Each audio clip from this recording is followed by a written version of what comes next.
Christian, the meeting with Tsipras, with the EU, is going on right now in Brussels, but we are getting details of what the Greeks have been offered. Let's just set the scene. If this deal doesn't happen, then the city behind me gets plunged into quite a significant economic crisis within days.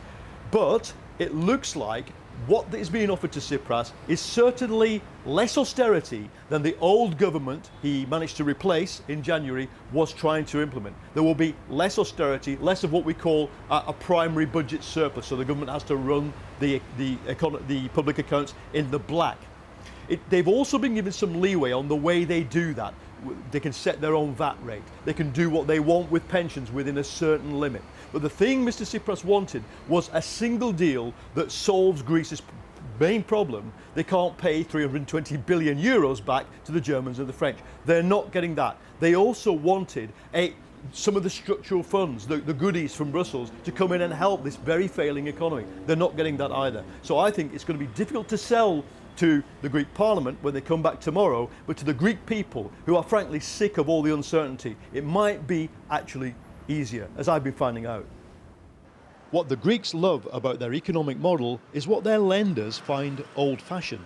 Small family shops, unchanged for decades, protected by a license system that makes innovation hard to do. So we make our own bread, we make our own sauces, our own croutons, everything from scratch. Do you make any money?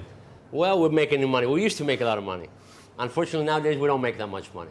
He's been here 18 years. Due to austerity, the workforce has shrunk from 6 to 1, and now it's situation critical. Everybody's pulling their money out of the banks. Yes. Is that affecting you? Of course it's affecting me. All rumors are affecting me.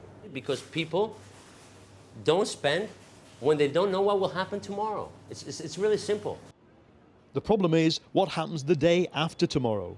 Money is flooding from the Greek banks because the far-left government in Greece can't meet a debt repayment due Friday. As he flew to Brussels tonight, PM Alexis Tsipras was talking tough. The Greek government has submitted its proposal for an honourable and mutually beneficial compromise which will bring an end to this crisis and allow Greece to escape this economic chokehold. Greeks know this could be the last sundown before the crunch comes. Brussels and the IMF are out of patience, the government out of time. If there is no deal, a debt default seems imminent.